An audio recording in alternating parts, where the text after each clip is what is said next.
Dit Golongwano Fabrigas, c'était pas en bon terme. Ça, moi, vous avez. Pas maïs Fabrigas. De Yomoka ou Télémolobité dans le pas maïs Fabrigas. En tout cas, on a terminé. Punition. Mais pas manquement de respect des agents au caisse. Pas manquement de respect au Sakanate. Oh, si n'a pas dit Bemouté, mais sous comme la fort. Merci, on va prendre. Yoga ne doit pas porter parole, n'a coûté qu'à peine au caisse. Mais à finga maman ou à Botanga. Non, tout ça à prendre la tête. Ok. Tout ça à prendre la tête. Et là, on a des autres dérangeants. Maman ou à Botanga. Mathieu Mabouza, nous sommes quand même à la télé. Il y a des gens. Il y a des gens qui. Il y a des gens. Il y a des gens qui nous suivent à la télé. Ils ont besoin de règlement de compte. Et on a réglé dans la compte. Alors, mais la talissioka, moi, je fais. Il y a mutu mususu ayelo image te kaza bien éduqué kaza mal éduqué. Merci. Olanda ba langage te. Ça va. Vous comprenez? Olanda ba langage te. Omoni Robinho Mundi. Aza mutu abombela matuma makamna mutema te lobaka. Ngape soli kambuza na lobaka. So elobelanga yole mususu omona OK c'est impolitesse mais mutu mususu comprendre que c'est impolitesse c'est elobeli. So elobeli nanga. Merci. Mathieu Mabouza, merci beaucoup. J'espère qu'on aura peut-être droit à la semaine, peut-être 2 semaines. Merci à vous, fidèles téléspectateurs, de rester branchés sur la RTGA, comme je l'avais dit. Nous aurions des thématiques aujourd'hui. Alors, la première a été déjà consommée. Nous voilà maintenant avec notre deuxième thématique qui va parler sur l'apport d'un porte-parole dans un orchestre musical. L'apport d'un porte-parole dans un orchestre musical. Qu'est-ce que le porte-parole apporte dans l'orchestre musical? Nous surtout porte-parole, nous sommes dans le nini. Pour nini, artiste a porte-parole pour porte-parole à salela nini pour apporter les nini et en retour bango ba porte-parole ba ganyaga nini na kozala musala wana ya kozala porte-parole et pas il y a ba artiste. Alors sur ces plateaux je reçois 2 porte-parole, ils sont à 3 ici avec nous. Je vais commencer avec la personne qui est juste à ma droite, lui c'est Roi de Play. Bonjour Roi de Play. Bonjour Angelos. Bonjour. Ouais, ça va très bien. Santé Kito. Si, santé ça bien, malgré je suis un peu convalescent, depuis moi changement climatique. Ok. Hein? On a le droit de travailler quand même. On a un Roi de Play, mais bateau bazan pour ça Roi de Play, il y a porte-parole, il y a Nani, tout Nani Roi de Play. Merci Angelos. Donc maintenant nous avons occasion à la tranche matinale à mener où il diffère vraiment Mboka. Donc Roi de Play est l'un des communicateurs, soit peut-être bien la porte-parole de Maestro Fabregas au sein du groupe Villanova. Donc voilà. Ok, porte-parole du groupe sert au Maestro Fabregas Villanova. Lui c'est Roi de Play. À ma gauche je commence avec Mathieu Mabouza. Mathieu, bonjour Mathieu. Ouais, bonjour mon frère. Bonjour. Oui, ça va. Bon, on a dit Mathieu Mabouza, mais je suis Mathieu Mabouza, porte-parole, communicateur. Il y a Nani, orchestre. Ouais, merci beaucoup d'abord pour la parole. La commission Nzambe OAPC Nayo Pema pour les lotos en tout cas, merci à trop na batutu Brolanda Bisso et merci à trop na patron ngai El Généralissime Robinho Mondibo na PC Bambote depuis Paris. Là, Mathieu Mabouza, Aigle Noir, porte-parole. Il y a orchestre chiffre 9 au patron nango Ezabongo Robinho Mondibo Papa Chic. Voilà. Robinho Mondibo Papa Chic. Alors, j'aimerais savoir, en parlant de Robinho Mondibo, il venait d'y avoir un concert c'est 7 juin dernier à l'UNG Arena. Juste avant, je vais revenir sur ça, mais je prends aussi. Maribel. Ouais, pardon. Je fais une confusion avec le concert de Ferrego là, qui s'était né, lui, c'était à l'UNG Arena. Alors je vais prendre le même jour, le 7 juin. Voilà. Alors je vais rapidement prendre l'autre communicateur juste à ma gauche. Bonjour Tricalo. Tracalo. Tracalo. Tracalo. Ouais. Des noms trop compliqués. Bonjour Tracalo. Bonjour Monsieur Angelos. Bonjour. Très heureux. Dieu fait grâce, on s'est plaint de rien déjà. Nous nous sommes réveillés ce matin, Dieu par sa grâce, donc nous sommes bien portants. Ensemble aussi avec tout le monde que je vois ici, donc ça va. Alors, j'aimerais savoir on a eu bio Trakalo mais batum sou basa posa ba Trakalo aza communicateur ya groupe ya nani. Oui, Trakalo, moi c'est Trakalo encore une fois. Dans un communicateur, il y a groupe, il y a Descartes Konga, l'anagramme du verbe chanter. C'est un Congolais mais qui réside aux États-Unis. Déjà, comme il y a un mouvement Mikolo, donc okay. Nous sommes là pour parler de lui. D'accord, rapidement, je vais revenir chez Mathieu Mabouza pour parler un peu de ces concerts qui s'est déroulé le 7 juin au théâtre du gymnase de Maribel à Paris. Alors, comment ça s'est passé? Ça a été, ils allaient qui bien pénant na battante si abatunde bando zelang. Mais bah s'attendait été que héros les kabonde les kakiwa. Par rapport que talasiko artiste Robin Mondi Robeta jour mo qu'on a grand prix TP à musique à Congo. Grand prix de musique na biso fait rigola. Vous comprenez? Talasiko po ena ba obilin. Ena ba tumsusu pe ba beta na ba Europe wana. Ba beta pe na ba Portugal wana. OK. Na ba Paris wana sentiment que biso ba mise ba kenda gite. Ba mise ba kenda ite Robin wazaki yemoko. Ce qu'on a zaki yemoko azwa kika batu na poto. Ce que batu ba s'attendait était que erole kabongo. Ce que ena batu mususu pe ba mema ba musicien te journée wana azasiko yemoko ka na Europe.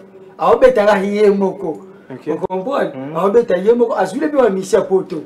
Mais bomona o bomona. Donc asalam pia kabeta musique ya mabe ya kosakana te. Vous comprenez? Batu mususu elekela ba mobongo. Eleka penza bongo. Batu mususu. Ouais, et les gars, on va Paris, on va France, on a Robin Mondibu. T'es tolo, t'es tolo, mais non, Robin. Exemple par rapport à. T'as moukié, toi, t'as moukié. Exemple, on a fait si pour la ligne. Exemple, Moni, et logo 5 000, tu peux s'appeler exemple, et logo les kaki. Par rapport à tel année, les kaki, bino tout. Débat le rapport, on construit futur bien faux. Faut aller passer. Il y a Baning Mappé. Vous comprenez? Il y a Baning Kakapoin, tout ça passé à Pamba, l'on l'a Baninga. Voilà. Si qu'il faut comparer, toi, la musique, toi, l'église, tes papas. Vous comprenez? Toi, la musique, il faut te comparer. Ça, là, qui est beau, ça, ça, là. Tous les canaux, tous les canaux. Bisso, le Robin Mondi, les jours, ils allaient qui finalement, oh, mais t'as jour, moko. En Europe, malgré ça, il y a des villes différentes, des pays différents. Il y a bien. Et les gars qui bien, tu mets ce jour, on a fait un bisso faire rigole. Problème, et les gars qui bien. Et les gars qui bien à niveau mon sakanate en tout cas plein goût dans ne parlons pas dans concert et les qui toko ben invité tout bazala qui bien satisfait. Vous comprenez concert venez les gars qui toko en tout cas dans le théâtre de gymnase Maribel on a remixé kaka congolais tout en plus Robin Mondibu à ça la musique pour nos congolais à ça la musique pour nos pays tout à ça les seuls artistes oyo na génération na ye a beta kana ba pays Afrique koleka ba tout merci la génération na yango mo na concert wana ba ivoirien bazala merci Mathieu Mabouza biso pour monsieur select ba concert logo le beleka ki bien c'est bon le gars bien tozo ngasko na thématique na biso sali ya koyeba apport ya ba porte-parole na kati ya ba orchestre musical. Alors je vais revenir sur Roi de Play déjà selon you communicateur, tout porte-parole et orchestre Azanai. Donc merci Angelos une opportunité nabi qui est carrefour matinal ça ba personnalité amener namboka batala bisofo kozala d'ontologie bina na ozana sujet ko bina bato ba biso na parler ba otala mo bongo non c'est pas bien et surtout dans saluer nom le guide suprême de sa génération Maestro Fabregas le guide suprême de sa génération na yeboué l'autre dans ce qui appelle la fiesta donc c'était hier soir tous avec en plein studio donc tout là dans le studio vu que tout préparé notre deuxième album du groupe les albums on a Congo il y a University oui que Maestro Fabregas il faut le dire ça mon kitania rassemble dans quel sens les logos surtout en termes musical qui m'a belé à moindo où ils allaient que sur yembi pembe na ou soit un album na ton album du groupe net tout ça là tout le monde a batterie de camp va tirer nucléaire va bien affilé va bébé bouchou et il y a pas ça va mais c'est chance et puis toi en plein studio tout travail deuxième album du groupe et ça bon comme University je pense que dans minute dans comme on a sujet dans les réseaux sociaux dans TikTok ba challenge au moins que nzemba chemin na ngweri ba tout d'abord postango nzemba kene na mbonda wenze bima d'ici là et puis câble mère Diego Maradona lobby tout ça nzembo ya les dragons de la monnaie Serge Makila et Mélodie Moutaïmbion donc tout travailler vraiment on en plein studio nganae on a Tout le BLCG. Déjà, nous avons dans la communication, il y a album, et là, ça se qui apport, il y a porte-parole, il y a artiste. Donc, biso va porte-parole, tout ça, premièrement, défenseur, soit marketeur, et artiste.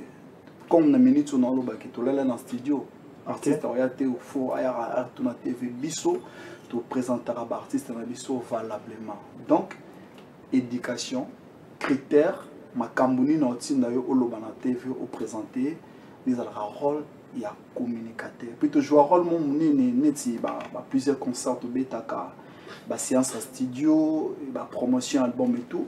Artiste asala ma bela ba manager ko bimanez à la moins compliqué. Biso va porter parole, tu seras mieux placé pour défendre ton artiste, pour nous payer ça programme, précision et tout ça là vraiment tu joues un rôle mon et surtout beaucoup plus éducation, na attitude au patron ma sur la TV. D'accord. Moi personnellement, la minute où je suis ici, ceux qui roi de play, ceux qui na TV, zala beaucoup plus focus dans ma gamme na biso. Et puis on a activé attitude bouche cousue.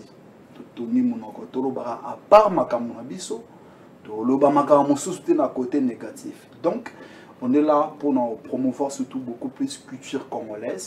Et puis, musique Nabiso, il y a vu la Nova, Batouba, à bonne et difforme. Merci, Roi de Play. En tout cas, au épinglé le mot bien en disant que Boloba Kamaloba Oyo et Outi Namunoko, il y a guide Nabino. Le guide, il y a orchestre, il y a patron, il y a groupe Nabinonde et c'est Nabino Boloba. Je vais revenir sur ça parce que on voit d'autres porte-parole dire des choses où on se demande si c'est vraiment le président tout Mukondi Orchestre Mutotineke Alobango. Alors je vais me tourner chez Trakalo. Trakalo, selon you, porte-parole, tout communicateur à impact dans les aranis dans l'orchestre. En fait, avant d'y arriver à vous répondre dans le baboué, bon, tu sais qu'ils ont la qualité dans toutes nos questions, mais est-ce que vous êtes chrétien? Oui, je suis chrétien. Donc ce que vous êtes chrétien, c'est parce que dans l'église, il y a eu un évangéliste. Les personnes au Babima Libanda qui ne quoi annoncer de bonnes nouvelles aux Jésus-Christ parce que Jésus tellement lui il était puissant il y a zanika kawana za miracle il y a un miracle la grandeur mais il a fallu une équipe moko boya batu au bosala nini na ministère au bosala ministère d'évangélisation c'est-à-dire qui de Libanda qui ne quoi annoncer la bonne nouvelle. Donc en quelque sorte porte quel bosa évangéliste tout ça évangéliste il y a orchestre na biso donc leader na biso ba quoi ba Christ donc biso ce que tout ça bateau tout ça kindaka comparé pénal leader na Christ te yomoko te na comparer na sali blasphème na pesi image à vision ça va il fallait préciser na ndenga bongo donc biso tant to bima libanda to kendo sala pe oza lokolo évangélisation pour ne que ya mona muto lobela leader na mona muto la sa grandeur à leader na déjà du point quand il parle déjà les gens qui sont à la maison vont savoir que grandeur à leader nezabo et grandeur à leader nezabo par rapport à ce qui sort de notre bouche en ces moments. Donc il y a un peu biso na kati orchestre ba leader pe ba luka ba zo lokola ya kokoza la partout te ye musala les chant et ceux qui wana azana ba manager na aza pe na bateau qui baza qualifié autant musu bazo ba formation universitaire tout musu sur na mon centre moko boyebi ki na ozana formation quand même ozana qualité ya koleka o lobele nanga yango biso lo bilemaka siko to ça musala wana. D'accord, Mathieu Mabouza, vous avez le quoi ça par rapport à la définition de Bandeko Bapesi? Ouais, en tout cas, merci beaucoup. Par rapport à porte-parole, biso ba porte-parole, tout ça, un message, ou peut-être, il y a pas patron à biso. Vous comprenez? Il y a pas patron à biso. Mais ba patron, tout est. Ouais. Comment ça les choses? Te ba patron tout est. Oyo ba édika ka ba porte-parole na bango. Ba patron tout est. Que o baza bien éduqué. Pour nga patron nga Robin Mundibu. Aza bien éduqué. So moninga nde naza awa. Bon, na retour na oté porte-parole la banane aza mal éduqué mais na tout na ngoté. Voilà. Yo continue non. Na mambolo. Donc mamuna loba ezama ke biso leti ngandi na fandi bona otali sur ma vérité. Donc, porte-parole, donc selon you, donc biso ba porte-parole, to pesa ka image ya ba leader. Ndenga na fandi ba mona Robinho Mondibu. Parce qu'on a oyate ngana loba pela make ba tuba mona make na loba na oyate na kosa ba tuloko ndeti mo langage moko boye. Ba tuba mona ndenge mutu esala mena maman impoli. Na zoba. Vous comprenez? Donc na loba pela ba mona make mabuza loba apesi make tete beta ki na tete de gymnase et l'équipe ba beta ki avant. et à biso leki donc on peut s'appeler un programme non il y a tellement bon mon biso mais vous avez mal éduqué ok patron na bandima yo na éducation na wana andima bino ba porter parole na éducation ko bikanga ba finga mama nanga ba porter parole ndetinde kwaza aba finga mama na ngana niko usagana te te yango wana yo na biso porter parole mabuza afinga pe mama nanga ya kosagana te patron na epe bayo kisi patron na etala muninga afinga muninga je te comprends maman éducation je te retire d'abord la parole yo kanan tous on a certes oui il y aura une question par rapport à ça nga pour nangeza gida yeba si idéologie to indusa na ona makambo te ba porter parole na place yo lobby ke na place yo lobby ke non ils a ba porter parole mususu bazalaka bien éduqué par c'est bon ça va on a narration des paroles c'est bon tozi image voilà déjà image certainement on aura d'autres questions par rapport à ça alors je vais revenir par Trakalo maintenant si ça va rati aussi ça donc quand tu ngapona ke na lobby makambo eza normal bon au attaquer des bêtises attaquer na lobby vérité que batu mususu ko ya te na TV o la kisa biso ke oza bien éduqué au porte-parole patron na biso éduqué biso non ba éduqué bino bien te ko landa ba trafic ya roloba te merci ngana ratio parole merci tu comprends déjà biso ba porte-parole to za batu o to pesa ba image ya ba patron na biso ba groupe ndeti ngandi na ye afona lobela makamna biso soki ya bino simba ki pete na roloba yango po bobisa po to ba congolais to ba santu te to za batu ba ebike to za batami to ebeba na musique eza bongo mais tout la qui s'est battu pe ka te ke to za batami to ebeba mais to za ndenge mo normal to déjà indosa na opesi déjà merci beaucoup Trakalo qu'est-ce que vous gagnez na kozala communicateur tout porte-parole il y a leader moko songolo to orchestre moko songolo bon en fait Sobina Nazala vrai la question oyo dans la logique des choses ezapé eloko to solo lango na président nanga Descartes Konga avant tout que to banda koleka na ba TV to solo na yango yé pas comprendre kango que nous sommes des porte-parole to ba musiciens to que to beta concert to termine na podium ba bamba biso mbongo non biso photo to zela ka samedi dimanche podium na biso ezala awa OK les émissions samedi dimanche to leki on des podium na biso to lobby to boki mabatu aux moi tant moi quelque chose pour permettre à yo que faut en vérité sauf faut la ndako après na mon temps sa classe moi ndambo bato ba kabila donc to lobaki to so vivre na ba cadeau to tant so boka ki motu moto selo mo cadeau mo ba 6 mois boyo sali mais non quand biso ngato banda ma solo na leader na Descartes Konga l'anagramme différent ba chanter ndé na tali sa ki praise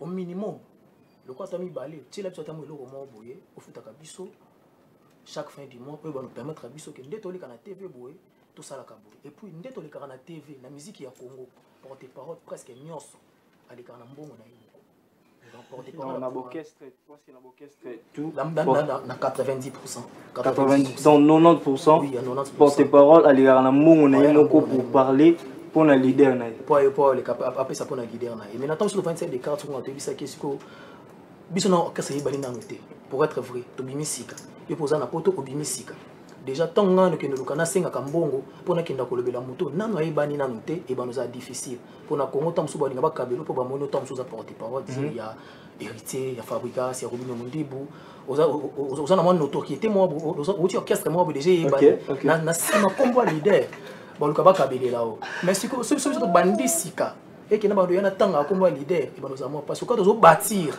et là on a biso chaque biso mo loko mo boto futa maka et puis lui aussi na volé wana pardon je vais finir na volé wana il était d'accord tellement sa personne moins consciente à Zaki d'accord le non comme ça nga par émission pour ne pas fiesta boé bana ndo ya ngana na sombo ngote na pièce fiesta nepe neni basala ngote to kini ba futa mbongo na RTG à place le bureau za raboé donc ngana mona déjà CG na biso a solo li na chaîne ba komini ngam nek ba komini ngam message na tongo ba komini message kendo le émission ngapé na maman na zuna leki quand ça bato na boire etalinga na fin du mois leader nanga apesinga mais ce que loko yo ezalaka un peu son habitant musuna lancer ba message et pas ba leader oyo bazuta la biso na TV ouais na lancer message pas ba leader nyoso Congo ko banda vraiment na les grands prêtres mon port mon quantité na mission na bimito autant musoza na ghetto na tinel au portal nga za espoir un jour ko bima na musique à Congo ba porte-parole ba sala rapper musala makasi ndenge mona ba chanteur na ba danseur na ba tunyonso et puis ko ya koloba na TV l'art de parler ezelo ko compliqué tant sou na ba leader mususu parce qu'on a l'art de parler, de savoir parler à la télé. C'est un art. Donc on dirait que tu vas considérer art et chant, tu vas considérer art et danse, mais l'art de parler, tu vas considérer en côté. C'est comme si que porte-parole est en dessous, chanteur va à l'écolo. Ok, c'est pas ça, nous sommes tous aux mêmes qualités. Toi tu sais chanter, moi je sais parler, lui il sait danser. Surtout tout ça, dans la catégorie. Donc il faut tout ça subventionner dans le même titre. C'est vraiment ça le message autant que nous avons lancé par leader. Considérer vraiment place à porter parole. On a musique ça la que porter parole ça il y a l'image mon quoi boy. Mon va vivre tant sur na mabanga. Vraiment c'était ça mon message. Chacun a droit à être respecté selon ce qu'il fait, selon dans son domaine, dans un orchestre, selon Trakalo, selon Trakalo ça va venir. Selon Trakalo, chacun a le droit de yakozala traiter nabanenge moko nabandeko mususu. Alors roi de play. Mon nom est Ali Ponayo. Alors, artiste tout orchestre et bénéficiaire en anime, certes oui. Il faut bénéficier de la notoriété. Il y a Makambo Yoko Yoro na TV, Makambo Yoko Yoro mise en tête, mais si vous savez que porte-parole, Bino, beaucoup courir derrière la danseuse. Porte-parole Bisso, courir derrière. Voilà, le bien en général. Premièrement, quelquefois, on y a. Surtout en termes de pourcentage, 80% vous courez derrière le danseur. Vous savez, porte-parole, tout ça là, ça boulot mon noble, notre frère mon sur le ban épinglé, placement le bien dans le lobby, c'est d'abord l'art de parler, l'art de bien communiquer, tu vois. Les diables vivent dans les détails. Il y a un sous rôle dans la TV, un sous rôle dans la TV. Et commis devant la caméra, comme ce qu'on a dans le bureau, comportement, il y a les bandes. Délire en dehors de la communication. Quand tu es venu à la télé, il faut que un métier na excellence, ministre de la communication, donc notre ministre Patrick Mouyaya. Tout le monde a fait la musique. Tout ça parmi le nombre effectif, il y a musique, sauf que les artistes chantent. Et puis tout ça, les instrumentistes, les musiciens, les défenseurs,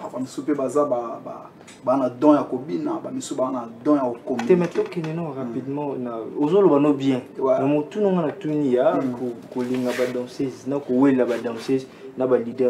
Non, même pas. Déjà, na Villa Nova, éducation, les karaté. Les karaté, vous allez suspendu parce qu'on est venu pour travailler. Tu étais pour notre la danseuse. Danseuse, ils ont un métier, ils ont des artistes, ils ont danse.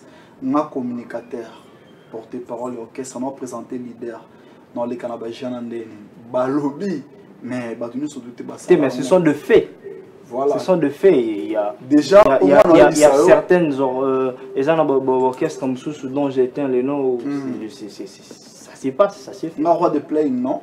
Et puis dans Villa Nova, ils ont orchestre bien éduqué, il faut le dire, tu vois. Déjà, on a interview na biso, net au monde na TV, na fiesta movie na liboso na nga, on a pena que na posé. Parce que na ce qu'on est na 4 bureau na, je suis venu présenter mon artiste qui est Maestro Fabregas. Et puis la patron a interview na façon de dire na TV. Ata un problème en moto, il peut pas afficher ça à la télé. C'est façon de communiquer ou façon de ça qui pour gagner ba dame. Netima ça na ben point moi habite aux roi évangéliste. Évangéliste a beau ça non qui n'a parlé na c'est que information aujourd'hui sur le fait que leader na porte-parole na bango ya mon ouais la peu danser. Non, c'est faux. Non, au point attendre na orchestre mingité ngai. Mais tu es conscient que ça s'est fait quelque part. Ngai orchestre na tambola et on a longo na personne nous vient na Didier Lacoste Mbote parce que nga sala transfert. Ouais na Villa Nova ça pena que non, en fait, c'est changer ton transfert. Bino bokima. OK. Les bâtonniers Koukou Kaidi Misamo, il y a la fondation KMC.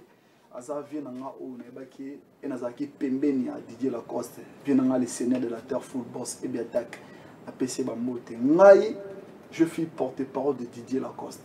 kolongwana nga pas Didier Lacoste na à Villanova kokima to ko changer kolongwana ngai ezai pena au mois d'après le bit transfert bon na si solo bana so transfert na nga na si fiesta muna betali so ki na longwande na zo ngasko na question na tuninga so ki biso ba porter parole tozana sima ba danseuse na so déjà que te par rapport ni na tambo na orchestre nous so na beta na deux orchestres je suis le porte-parole de Didier Lacoste kolongwana nga pas Didier Lacoste n'est pas Fabregas na raté que kuna mikolo na ofinga batu na epo na mofingelo batu non nga ezala pena ndeni Fabregas FC na biki bino ba porte-parole bozala monja soy kaka na mona ko pemena na Didier Lacoste soy kaka vient nga voir ma Didier Lacoste seul cas témoignage no bien nga na zio Lacoste mokento nga zo pena téléphone na e abenga maestro Fabregas pour na kopesa témoignage na nga bien aloba mamna loba jina PMF donc na PC mbote taruto tozwa no maestro te na après tozwa PMF yazala tout le temps pembeni ya maestro Fabregas tozwa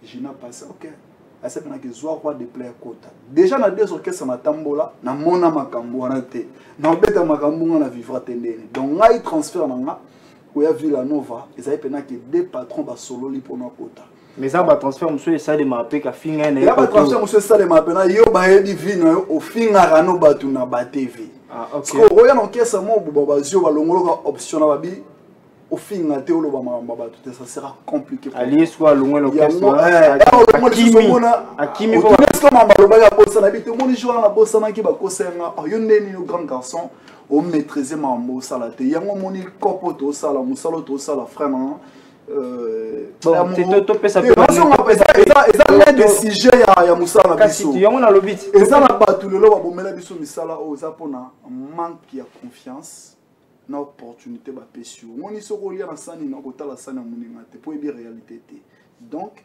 ngai place naza na sala musa na ngai plein pour na kota na ba normalement ba artiste na très professionnel tala ba clip to sala ba interview to sala ngasko neni so na epa na ko magité na TV na finga rabatu merci roi de play na éducation et puis boulot na biso ya noble donc merci roi de play excellence Patrick Mouyaya donc merci roi de play. Voilà. Je vais prendre directement Mathieu Mabouza la même question. On a au Italie bino va porter parole de Bolanda va danser et puis na tapé na poussa na yebo mon bouquet ce qui yo pour ça la ba transition na orchestre et tout talent ndenge le tap. Tes questions c'est qui point. Ouais. En tout cas, pour la porte-parole sur ma danseuse, en tout cas, pas la mission maman, la chiffre d'affaires et salamataire. Mais la orchestre me les cas, il va non c'est pas la mission et salamataire. Bon, l'orchestre, c'est normal. Bon, biso peut te condamner, tingala va te condamner, t'es beau, sigo. Moi, si moi, moi, ça c'est fait là. Donc, ce qu'on dit, et puis ça domaine, oh, ya ça pour ya ça porte-parole. Yango ce qu'on va comment. Mais tu me soupes ça là, mais oh, man. Yango ce qu'on va leader, ou comment oui là, va danser, non va porter-parole. Yango ce qu'on va là, parce que va danser. Non, va porter-parole. Je suis journaliste, je fais des investigations. Ok. Voilà. Journaliste, il faut éteindre sa source, na bombi source, je fais des investigations. Nango na tuni Mathieu Mabouza. Na orchestre yo leka wan. Pour certainement les cas quand même na orchestre. Ouais, les gars l'orchestre, na les gars l'orchestre, ko na mutu bien avec na orchestre. Na ugo yeb sangande ti orchestre nini. Na bana na za venu na Prince d'Angola. Prince d'Angola Kukungo le maréchal de l'animation. On appelle so banda. Na zala na ye, na za venu batu mususu. Après on a ndé mutu ko valoriser nga ko sala. Te ndeti Prince d'Angola ça va. Après Prince d'Angola ozaki na. Robinho Mundibu, Kozalanga pas Robinho Mundibu, patron nango afulanga. Donc toi l'on pas Prince, vous n'avez pas Robinho Mundibu. N'avez pas Robinho Mundibu. Mathieu Mabouza, je suis journaliste, yo kana émission na journaliste d'investigation. Na avoué une émission na landé, na oyeso ke na landé la kiyo. Na bi parcours na yo. On a eu na parcours ya boulaye mais na PC exemple, il y a ndeko na biso roi de play, alobi yé à Longo et pas Didier Lacoste, ba sali transfert direct.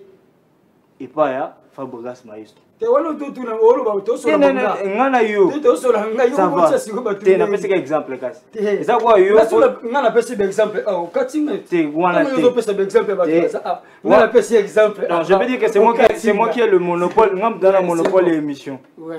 Pour les émissions nanga. Ouais. Ku yo tango longo le be pas ya Prince d'Angola. Prince d'Angola. Dirait pas Robin, n'est pas Robin. Yani le moins en quatrième. Ah, mais faut autant battre tout. Mais ça fait partie, il y a métier, et tant que porte-parole. Nous avons besoin de savoir pourquoi, par exemple.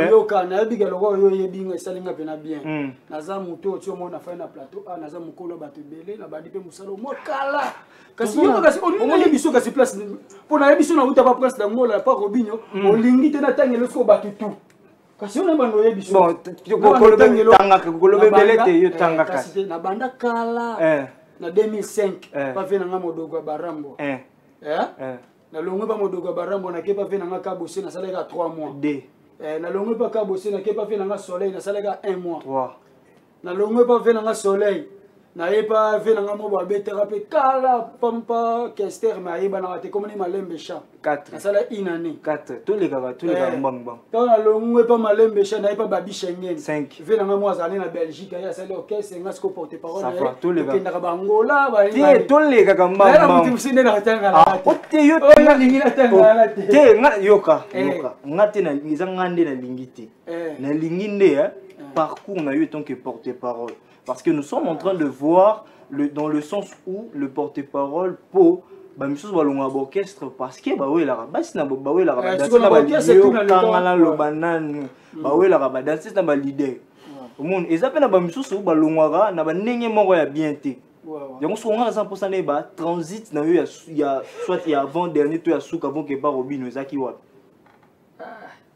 par exemple. Et pourquoi Prince d'Angola, c'est Prince d'Angola. C'est Prince d'Angola. On attend. On attend. Naye biso place aux Zaki. Bon, si quoi place aux Zaki on le loin point. Pas Robino Mundi.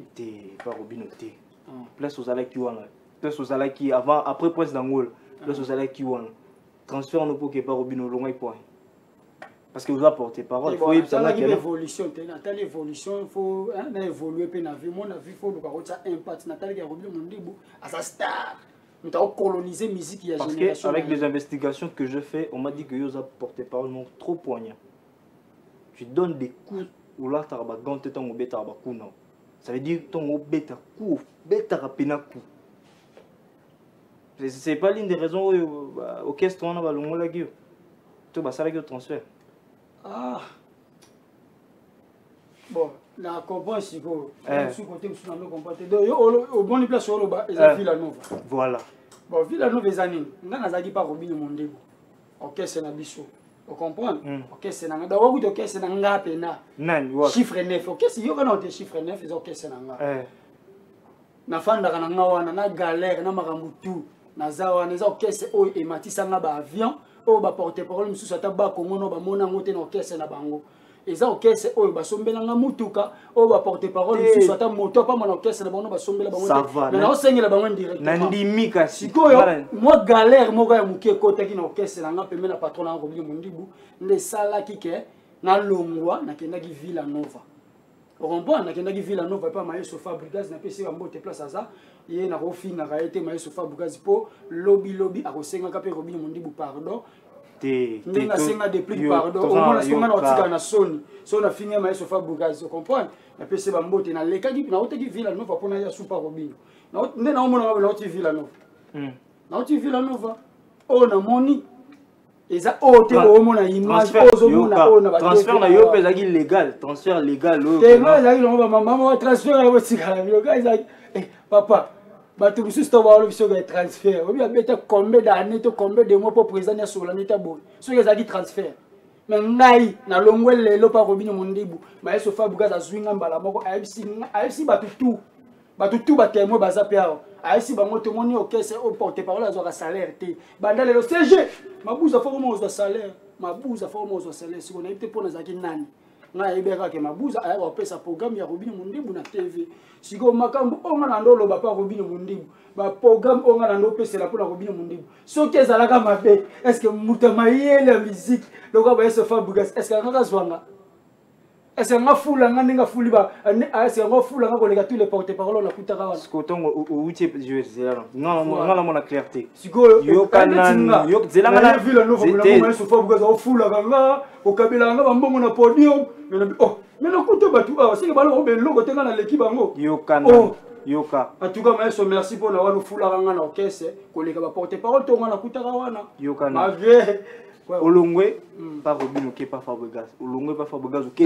Nazoni orchestre na biso. Tu ok, donc ça veut dire Olongwe, pas Fabregas, c'était pas un bon terme.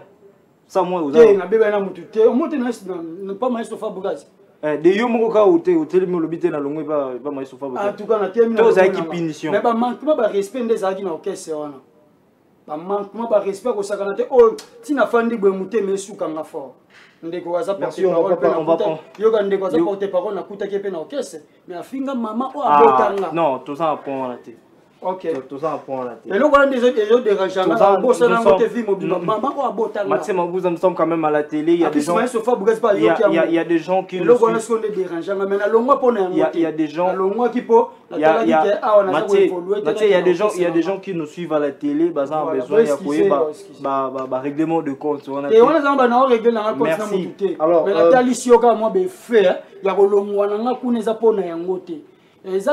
mutu mususu ayelo image te kaza bien éduqué kaza mal éduqué. Merci. Olanda ba langage te. Ça va. Vous comprenez? Olanda ba langage te. Omoni Robinho mundi aza mutu abombela matuma makamna mutema te lobaka. Ngape soli kambuza na lobaka. Soko elobelanga yole mususu omona ok eza impolitesse mais mutu mususu a comprendre que eza impolitesse eza elobeli. Soko elobeli nanga merci. Mathieu Mabouza, merci beaucoup. J'espère qu'on aura peut-être droit à la semaine, peut-être 2 semaines. Zela Torozo Ngelayo Mathieu. On aura droit peut-être la semaine à venir pour avoir peut-être la suite de cette émission avec cette thématique. On va vraiment parler en long et en large avec cette thématique. Maintenant, pour aujourd'hui, je vais prendre le mot de la fin le porte-parole qui est juste à ma droite. Il s'appelle Roi du Play, pour le petit programme et puis le mot de la fin. En fait, on comprend la petite bouche cousue. Bien. Mot de la fin, donc ma programme c'est mon orchestre. Roger Mandonani, ça va me sacar le bac. Ce monument qui a ganga ganga, c'est que Michopo n'est pas pour là. Carrefour maintenant tu balanda ngo mukolo ba bakena mande fute mena bongo moni to fandi boy tina émission na tokité donc ngai naza chargé de communication ya Maestro Fabregas na pesa ka ba frère na biso ne to za na thématique ya ba porte-parole ba frère na biso to sa musala bien moni eza bolo mo za noble longo lelo alobi en fait oye belo ni to sala tu vois Mouta Belo Sala, bien réfléchi. Depuis que je suis Istanbul, à RTGA. Donc, compétence, réalité, on a une expérience professionnelle en fait. Makambo, Mouniwana, Isa, école, ils pour évoluer bien dans d'autres entreprises au Kenya. Tu vois, ils ont la cuisine interne, on ne peut pas dévoiler ça à la télé. Mais, surtout, tous pour nous travailler. Donc, tous en plein studio, pour préparer l'album du groupe, intitulé University. Déjà, le 15 juillet, bon, on a la plateforme et tout, il y a téléchargement. Donc, il y a Maestro Fabregas, et Metso Pena PMI, donc PC Pena Temps, il y a chaque année, il y a un star, album du groupe University. Tout ça, là, Kirsis. Après Kirsis, c'est quoi, universitaire, on a bourse dans Bango, pour découvrir Pena, les leaders de Souba Bimanaka, pour promouvoir surtout beaucoup plus culture congolaise et que les Souba retenir déjà que c'est le 13 juin. Et ça, anniversaire, il y a Maestro Fabregas. Donc, tu fais un jour, moko, papa Nabiso, à Félix Antoine Tshisekedi de Chilombo. Donc, vraiment, le 13 juin, Maestro Fabregas avec ces villageois, villageois union, surtout pour un bing house. En face, il y a une maison communale, il y a Banda Tola, Pembe. Pour tout célébrer l'anniversaire à Maestro Fabregas. Et puis, le juin, Tobim, ça déjà quelques titres tels que Nzembo Yakena, l'album Université, puis continuité, ça, le 15 juillet, on a la plateforme de téléchargement. Déjà, le 19 au 21 juin, Maestro Fabregas a nominé na Sky Award, na Kati ya Cameroun, na Yaoundé. En même temps, il y a un festival, il y a musique. Donc, tout ça, le 19 au 21 juin, dans le Cameroun. Donc, Batali Bisso, la piste de 143, 89, 12, 13 772 bika qui plus 243 89 12 13 772 bon ça va détail bika rapidement mukolo ba bakena mandefu te mena bongo tina émission moté que na zigzag na toki pe to pesa na bambote je suis vraiment posé pour na yebi makambo na maîtriser l'art de parler comme mon ami l'avait dit. Voilà.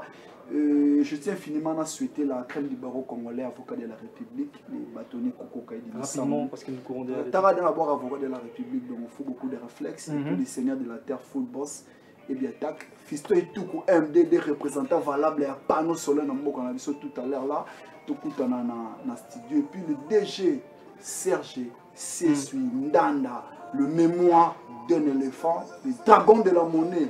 Serge Makila, les jeunes millionnaires, Mélodie Mboka, les gens de Mokitoko, le 15 juillet, Bissonio surtout, tous la University. Donc, ma porte-parole. Merci. Tous la University. Merci, Roi de Play. Rapidement, je vais prendre le mot de la fin.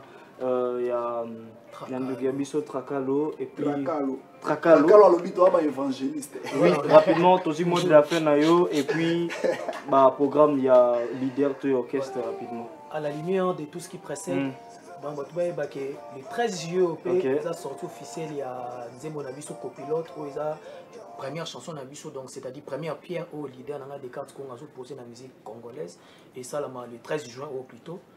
Donc match mon entre les cartésiennes na ba jeune fille qui tambo. Donc leader japonais qui ba jeune fille qui tambo pour le roi qui ni banana qui tambo.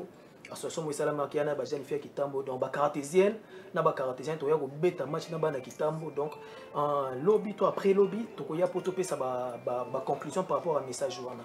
Et puis il faut savoir à ce que bato bota la biso na télé bato bazu du bakota na traka le na télé des cartes konga asala qui challenge moko wana à propos ya nzembo na copilote.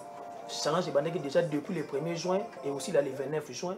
Gagnant, tout gagnant, c'est le 30 juin. À Tchaki, $200 pour Namuto Oyo. À cause de la challenge en Zembonae et qui a suivi j'aime belé. À Tchaki, $200. Donc, aussi là, le 29 juin. Ce qui est le 29 juin, le 30 juin, direct, moment où tu as émission, tu as comment mouton et puis tu as remettre un bon pour que tu aies la franchise. Donc, pour la challenge, au continent TikTok, on a mis des cartes Conga. Des cartes au combien on DES cartes Conga au côté au bêtis copilote au comment on a lien anti moi copilote au salut en vidéo au salut en promotion na yo non ba j'aime na au identifier Yves Katanabo au za stage na biso to identifier Maluta ma central bobo ça na te ko sala ngo ya pamba te pour ko ya ko rater identifier Yves Katanabo to mon ndenge échelle zo ke ndenge sei na yo zo mata une fois yo récolté ba j'aime belé to ko ya to tangi kombo na yo et puis to bengi yo to ke to remettre en bon na direct le 30 juin au sali pe vidéo bi ka ndenge za le comme il peut mon compte pour mon ke makambo ke ne bien numéro de téléphone rapidement pour na 097 caméra ba balanda traka le 097 44 052 44 052 91 pour na ba dédicace lelo na lobeka na pesa mingi nzambe merci na maso asali langa na ndenge azo faire évoluer nga na mamnanga ya vie pas à pas Seigneur merci et puis na pesi merci na leader nanga Descartes Konga l'anagramme du verbe chanter à mon leader na ba lelo na dédicacé ma mingi te na pesa ka message na leader nanga Descartes Konga to bandi bitumba donc ça c'est la patience tocha esprit tocha molene na makambo et puis chaque par contre à chaque événement denza mo pour sabiso jusqu'à ce que to ko atteindre monopole to sommet ya musique c'est une idéologie à frère merci beaucoup débat bando communiquer à lobby kaka makambo na bon c'est ça na option sous ba biso ça merci Roi de Play Mathieu Mabouza rapidement pardon ba programme na yo na numéro vraiment professionnel en tout cas merci à trop la valeur au festival volume kolo asukisa Robin Mezate Mathieu Yokanano programme ça en tout cas merci à trop na batuto bazaki présent na concert na biswana na théâtre de gymnase Maribel en tout cas merci à trop na pesi ba parisien tout mbote na pesi ba ndeko tout bazali wana mbote donc après wana siko ba programme suspect ezoya na bike to zo sous date mususu le roi biso to zo ki chance ya okendete orchestre to zo ki chance ya okendete mais prochainement date ko ezobima to zo kende siko orchestre mobimba donc vraiment en tout cas na ke mona pena Paris on a pena mais ça la bien et bikaka mais prise azoya na kin prise oya kin pour continuer album na biso pe fo ebima album fo ebima tema album e umeli ezo bima te on ba nzembo na biso ba moyemba on ba orchestre mususu leti nzembo mususu ba fokisaka bolingo te soki esimbi te yo possible pesa na ba programme te na biso yango mondo atusu ba modondwa na ona minute te ba yibaka bisa encore Mathieu programme ça qui est prise à soya pour estiba de 15 à Zadana kin mais biso pende to tikale a na kin to tikali ko kanga maboko te tozo répéter tozo bosser vraiment pour continuer kaka ko sepela esengoza concert na biso numéro de téléphone kitoko makasi na mitio yango nde kaka ndeza actualité za peka moko oh mutima wa beti bo album numéro de téléphone concert on est Robino Muniba théâtre de jeunesse numéro de téléphone la PCP merci à trop na héritier watana beto torine ya tembe moto na tembe. En tout cas, merci à trop Gogan au sala qui vraiment na ba soutien na yo au la qui s'est marqué oza na souci à artiste congolais ba évoluer pour aza né à ba Robino Mondi bo comprendre tout comprendre yo pesa na Mathieu Mabouza pesa na numéro de téléphone rapidement bon numéro mabanga no ba kata pamba yo pesa na numéro de téléphone numéro de téléphone est plus 243 82 59 20 567 plus 243 82 59 20 567. En tout cas, merci à ton Andemo Yambinga. La biga prochainement.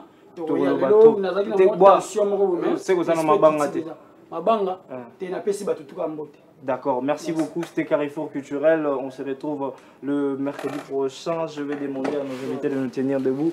Merci à l'équipe de la réalisation. Merci à Festambou qui a créé la réalisation de cette émission. Merci à Jérémy qui était derrière le caméra. Merci à David Machera. Merci à Sephora et puis Madame Déborah. Merci beaucoup à vous. Merci à vous tous de nous avoir suivis. C'était Carrefour Culturel. Je suis Angelo. Martine Goto, je ne vais pas te dédicacer. Au revoir et on se retrouve le mercredi prochain. Que Dieu nous protège.